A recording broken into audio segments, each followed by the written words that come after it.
Thank you, FANdation. We are back with another recap of our favorite The Future is Effed show, FANdation. I'm your host, Anthony, and I will do my best to be your guide in this far-out show as we're picking up where episode 1 ended with Gail and Hari Seldon preparing to have a reckoning after Gail imprisoned Hari in the Prime Radiant for 138 years. This episode is titled A Glimpse of Darkness, which seems really appropriate for all the teases we get in this episode, from the seemingly dark motives of Queen Sareth to the apocalyptic future we see with the Mule. Oh, and did I mention that Hari Seldon is completely pissed at being locked in the Prime Radiant while conscious for 138 years? I can't wait. But first, do me a favor, if you're new here, please consider giving this channel a like and subscribe to keep up with our weekly FANdation analyses and breakdowns, recaps, and enable these notifications so you're able to watch these videos right after they publish in order to work with us to try to figure out the mystery of FANdation. We're picking right up where last week left off, and we're about to see Hari Seldon go to war with Gail for locking him up in the Prime Radiant. Now, we saw how bad that place was on Hari's psyche at the beginning of last week's episode, and now he's face to face with the person who did it to him. Gail is shooketh, with Salvor Harden just looking like a referee trying to make sure they keep it clean. Hari tells Gail that he was conscious for the entire 138 years that have passed since season 1. Gail tells Hari that she didn't know, and she just learned what happened to Raish when she did it to him. So, that's on Hari, I guess, kind of, right? And Harry's like, yo, Raish knew everything. Salvor interrupts them and reminds them, oh, yeah, by the way, the world is ending. And the ocean starts knocking around their spaceship that is unable to fly at the moment. Gail and Hari continue their conversation and talk about how Harry's great plan has gone off course. And Gail plays innocent as if she doesn't know why. Hari reminds her and me that there was supposed to be a second FANdation. And finally, Salvor speaks up when she overhears them talking about a second FANdation. Hari is surprised to hear that the Plan Wrecker has a daughter. And Hari is showing all sorts of long-term effects of being in isolation right now because my guy is going off. Salvor tries to remind Hari that they met on Terminus when Hari stepped out of the vault.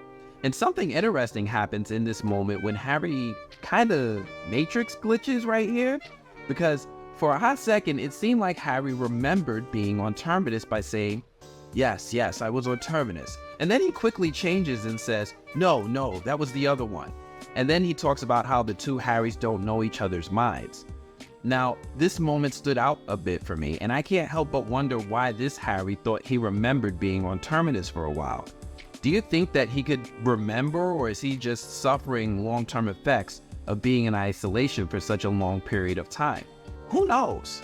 Maybe Hari's time inside the Prime Radiant could have had more of an impact on his consciousness than he knew, or we knew, or anything. Or it could still just be him misremembering. Either way, this moment really stood out for me. Hari talks about how Terminus will soon go to war with the Empire, and Salvor talks to him about how they could really use his help fixing the spaceship right now because, oh yeah, the world is ending. Hari vanishes, letting us know that, oh shit, he could do that now, and he fixes the spaceship's computers. Unfortunately, a bunch of coral reef grew on one of the stabilizers of the ship, and it has to be cleared manually. And it leads to a pretty tense moment with Salvor rushing outside the ship with a rope tied around her waist to try to clear the growth with her hands. She does it, and Gail takes off with Salvor dangling from said rope as they try their best to escape the world ending. They clear the danger and they fly into the sky, and then when Salvor gets back on the ship, they have a really tender mother-daughter reunion. Aww. We then switch to a planet Savannah, where we see a woman traveling across a desert riding on the back of a creature that I can only describe as a baby dragon with antlers. Like, seriously, this creature looks wild. It's like, what if the Gremlins had a second mutation where they turned into Gozer's demons? Anyway, they're making their way across the desert until she sees something that alarms her. We then switch to somebody's drunk uncle sleeping off a hangover in a tent, when the woman from the desert comes in and wakes him up, the old-fashioned way. She then whips out a needle the size of a sword and injects him right in the bottom of his foot. And listen, I've been told there are like spots on the human body where your skin is like extra sensitive to pain. And the bottom of your foot has to be in like the top 3 spots. Like, I felt it when she did this to this dude. What did he do to deserve this? What also surprises me is that he just goes, "Curse you, brother." And at first I thought they were trying to tell us that they're siblings. And this is just, a term of endearment for his sister. But then I realized that they're members of some sort of religious group where everyone refers to each other as brother. We then switch to them walking up on another one of the group members, but it looks like he's been strung up in the middle of the desert where he was finished off and struck by lightning. Interestingly, as they examine the body of their group member, they say that this was a fairly gruesome message for the FANdation. And this is interesting because this is the first time we've seen someone that looks like a religious group from the FANdation. We learned that the crucified guy is named Cleric Reese, and the guy says that he was a good magician and that he knew him. I like how FANdation is picking up that line from last episode where guys from the Empire were discussing how there were rumors of magicians that can fly and do magic. And these are the guys that are recruiting planets for the FANdation. They discover a symbol of the local lightning deity and deduce that the locals may have done this as a warning, as they learn that you can't just come to someone's planet with your own religion and expect a warm welcome. They walk off with the guy warning the woman to keep her aura charged. We then switch to Trantor, where we see Demerzel and Cleon talking, while Cleon sits by that big painting wall, and he's at a section of the wall where there's a person named Empress Hanalal and Empress Hemedetek, who oversaw a galactic empire 4 times the size of the Cleonic Empire. And Day seems like an admirer. Demerzel tells Day that Dusk and Dawn have passed the lie detector test, and there was no memory of them being involved in the assassination attempt on Day's life. But we know how easy it is for people's memories and how they can be altered in this universe. Day gives Demerzel a forehead kiss, and I can't help but notice how much she seems to appreciate the affection, at least until Day brings up his upcoming marriage. They then talk about how Demerzel has found someone to investigate the FANdation, but Day doesn't like it. Belrios. Apparently this Belrios guy disobeyed Day's orders, and Day goes on an emotional rant/pity party, and then realizes that Demerzel knew he would do this, and even asks how long she thought the outburst would last. Brother Day then agrees to let Demerzel reach out to Belrios.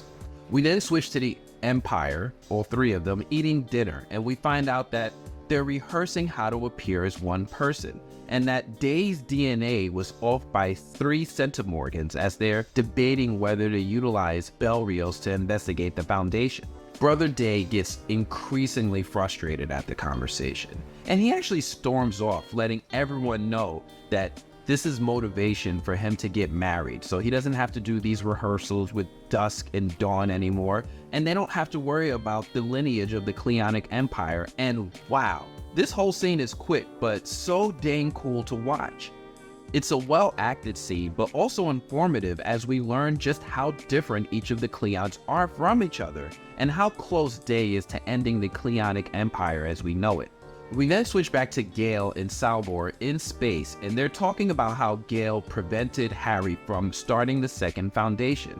Salvor has questions because the future of mankind is at risk because of Gaal's reaction to the death of her lover. Yup, it's an Infinity War Star-Lord moment all over again, with our heroes grasping defeat in the jaws of victory. Hari then enters the chat as they're talking about how Hari doesn't tell people everything. And Hari points out that Gaal knows how to read the Prime Radiant, and she's perfectly capable of figuring it out. Hari then explains to Salvor why there needed to be a second FANdation that knew the entire plan. But they had to be secret so that they could secretly help guide the first FANdation in order to help them avoid the first FANdation from becoming another empire. Gaal then talks about how she could sense what the threat was when she last had one of her futuristic visions. Gaal then mentions that she's felt stronger in her powers since she's met Salvor, and she marches off. Hari and I are confused, but Salvor explains that she has powers too, except her visions allow her to see Gale's past. Hari then has the idea for Gail to project her consciousness 150 years into the future into the body of her future self. While Gail begins to reconcile how that could even be possible, we then switch to the Cleons enjoying a meal with Queen Sareth, and Demerzel is there keeping a close watch. Brother Dawn and the Queen make some crass clone jokes along the way, making all the clones feel uncomfortable. And yo, I like how Queen Sareth is acting out here. I like her character and her just being her authentic self and not giving an F what others think, even if it's offensive to them. I mean, I love it. It's totally insensitive, but I like how she goes out of her way to demean the Cleons. It's like she just doesn't like them, or she's angry with them, or she could have some beef with them that we don't know about. Anyway, she starts talking about how the Cleons could decant another clone if one of them is taken out at any given time, and the population would never even know it. Me and the Cleons are curious how she even knew about the assassination attempt, and she brushes it off by saying that she just heard rumors. They talk a bit more and switch to how having children and how it will give new assurances for the future, with Brother Day as the father, when she says something that makes the whole room silent for a moment. And she says, with enough children, even a Zeppelin crash wouldn't disrupt the line. And Dusk ends the awkward silence by saying, "We are very sorry for your losses."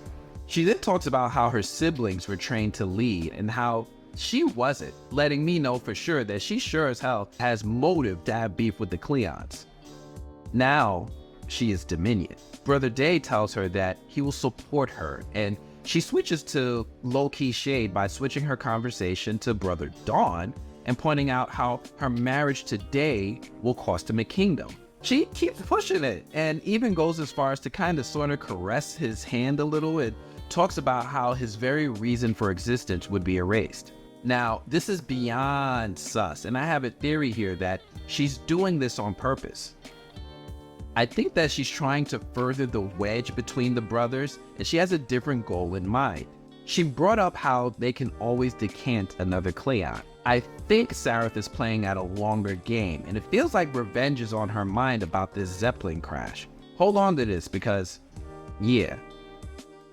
Sareth then asks Dave if she can actually see the clones in their tanks that are kept as backups, and she wants to see them with her own eyes. Brother Dave seems intrigued by her request and agrees to escort her to the Principium himself. This whole back and forth pretty much ends the dinner scene for everyone, with Sareth's assistant excusing herself right after Sareth and Day leave. We then switch to the Principium with Brother Day showing Sareth Cleon the First. We then go a bit further into the chamber where we see what looks like some tiny embryo Cleons, and interestingly there are 4 of them and more. Cleon shows Sareth the clone body that they would have used to replace him if he had died in the assassination attempt, with Sareth suddenly quoting a poem as she enters the room. "Rejoice, his shame remains unknown, that he had almost sat a throne." She then explains that this is a poem that has been banned by the Empire, and then she asked whether the Demerzels are kept separate, stating that she figures that's why Demerzel always stays the same age. And we go back to what I was saying earlier with Sareth seeming to have an ulterior motive. Sareth is not so subtly probing Cleon here for information about the workings of the Cleonic Empire, and seems to be trying to find weaknesses that she can exploit. When Brother Day mentions something that could come back to haunt him later. Day mentions how his memories are transmitted in real time to the backup clone, and that they edit out the moment of his death to spare him the trauma. The way that Sareth is being so nosy about how things work, I have a strong feeling that she caught on to that detail, and this will come back in the future. Sareth continues to antagonize Brother Day as she's been doing all day, and takes a few more jabs at how the succession works with the clones replacing the active Cleon. Brother Day keeps his cool and keeps bringing up how Sareth and Day's children would end this process and begin something new. He even brings up how he secretly tested her DNA to confirm that their children wouldn't have any abnormalities due to him being a clone. They then engage in a little foreplay, with Brother Day seemingly being very attracted to Sareth, but in the same breath, he talks about how they would reproduce artificially rather than through traditional means. Sareth responds with reminding Day that once children are born, then assassins could make another attempt on his life, and continues to antagonize Day by mentioning his weaknesses. She also mentions that she's heard rumors that the genetic lineage had been tampered with in the past, and is likely the motivation for him looking into trying something new with marriage. Did I mention that Sareth is turning into my favorite character in this show? The sophisticated ignorance that this woman is able to spout and just irritate the hell out of Cleon because she knows that she can is everything for me right now. Yeah, I got my eye on this one. Anyway, we then switch to that woman in the red dress from earlier, seemingly making her way to some sort of town market. We see that there's a spaceship in the sky, seemingly hiding in plain sight in the clouds as she continues making her way through the area. She continues walking until she places something on a table that creates some sort of hologram of the vault, and she talks about how there's a show tonight and that it seems like that she's going to be hosting it. When some cowboy-looking guy walks over and scares off the crowd and threatens her that she needs to leave. She then shares her name as she introduces herself as Novice Cleric Brother Constant of the FANdation. As she does this, a quick blink and you miss a detail is how one of the guys with the cowboy touches his eye and lets us know that he's not 100% flesh and blood, with at least his eye being cybernetic. They get into a back and forth with the cowboys wanting the woman in the red to stop what she's doing. Brother Constant then activates a personal aura and starts running through town claiming it as a spirit shield, implying it's provided by her faith. As they begin to overcrowd her and her aura, Brother Cleric comes floating down from the sky, somehow causing what must be an eclipse in the middle of the day. The cowboys try to start a Go home, Roger. Go home, heretic chant. But somehow, Brother Cleric was able to make the guy fly in the sky and drop him into a nearby pool of water. I think this is the same guy we saw with the cybernetic eye, so he may have been in on the whole con, and yes, this is a con with the people in red using technology to convince the locals that they have magical powers. And they use this sequence of events as a means to recruit people to join up with the FANdation. Brother Cleric mentions how he witnessed the vault open when he was a child, and Hari Seldon came out and spoke to the FANdation, and hold up, Cleric is over 138 years old? Before we get those answers, Cleric and Constant leave when they get a notification on one of their comm systems. They return to their ship and find out that the vault has opened, and they need to return to Terminus. Cleric mentions to Constant how the return of Hari Seldon is both a good thing and a bad thing, as it means that they're on the verge of experiencing the second crisis. After a bit more chat, they start making their way back to Terminus. We then switch back to the spaceship with the other Hari Seldon that's been with Gaal and Salvor in space. He seems a bit more calm now, and that's good. They're still talking about how Gail needs to send her consciousness into the future to give more information about the second crisis so that they can prepare. Gail agrees, but realizes that she needs to drown in order to actually utilize her powers. So she drains all of the oxygen in the room, sits on a table, and concentrates. After a few dramatic moments, Gail's consciousness is transported into her future self, and we know this because she's now in a new place where the world is ending, again. And oh, she has a new hairstyle. We see a place that looks like the future that John Connor has been trying to prevent in the Terminator movies, with Gail getting hunted by her very own T-1000 wearing a Dragon Ball Z power level scouter. What's interesting is he's able to easily overpower and catch Gail, and then it seems he's able to read Gail's mind, and he realizes that the Gail that he's interacting with is from the past. He says a few ominous things when Salvor interrupts by waking Gail up in the past, where we see that she has strangle marks on her neck that she received as a keepsake from the Terminator in the future. Gail tells us that the guy in the future is named the Mule, and he's the source of the coming darkness. They realize he's a telepath, with Gail telling them that he was trying to read her mind to find the location of the second FANdation. They realize that the second FANdation must exist in the future, and They ask Gaal to try to remember where it was located in the future. Gaal tells them it's the planet Ignis. What happens next is interesting with Salvor and then Gaal feeling like the planet is calling to them, and they both agree that it feels right. We then switch to Cleric and Constant landing on Terminus, the home of the first FANdation. Constant has a nice reunion with her brother who is waiting for her. Cleric meets up with the Warden who is waiting for him with open arms. We then switch to a conference room where they begin discussing the vault and how Poli Verisov, the one that we were calling the High Cleric, that's his real name, Polly, who witnessed the vault opening the first time, to be there when Harry returns. The cleric is not super thrilled with how they don't want his involvement in speaking with Harry when he emerges from the vault. They debate for a bit, but it ends with the High Cleric being assigned to the crowd control rather than getting an opportunity to be on the front lines and possibly speak with Harry for himself. We then switch to the Warden Jaeger and the residents of the FANdation approaching the vault as the door seemingly opens. Warden Jaeger tries to brown-nose his way into getting a response from Hari Seldon, but instead of Harry coming out to talk to him, he gets left on scene and tries to BS his way inside the vault instead. This was not the correct answer, as when the Warden announces he's going to enter the vault, he instead gets lifted into the air, used like a ragdoll when he starts blurting out to get Harbor Mallow. And then he bursts into flame and dies on the spot. Like, we don't get to catch our breath at all, because we then switch back to Salvor's spaceship, with Salvor waking up from her sleep to notice that Gaal isn't in bed.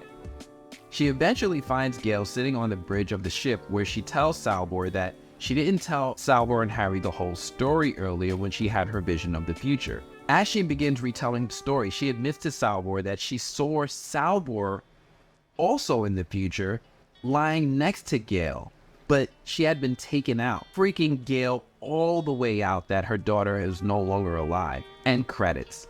And wow. Okay, FANdation, I see you moving the narrative a bit here. Things are moving a little slowly, but I see all the plot points that are being set up in this episode that we'll likely get to explore in the future. What is up with Sareth, and what kind of long game is she playing with the Cleonic Empire? Why is Brother Dave putting up with her insults rather than getting upset as she does everything in her power to antagonize him? And how much you want to bet that Sareth is going to try to reprogram Cleon that's in the back to take and then take out Brother Dave? Also, what's going on with Harry, and is he still pissed at Gaal or not? Oh, and who the hell is the Mule, and why does everyone have psychic powers now? Is he an offspring of Gaal's from the far future? Because Gaal and Salvor are the only ones with powers right now. There's so many questions, but that's all we have for this one. Do me a favor real quick, before you move on to your next video, please hit that like, hit the like button, as this lets me know that you enjoy what it is that I'm doing with these breakdowns. It is still what YouTube uses in 2023 to help channels grow.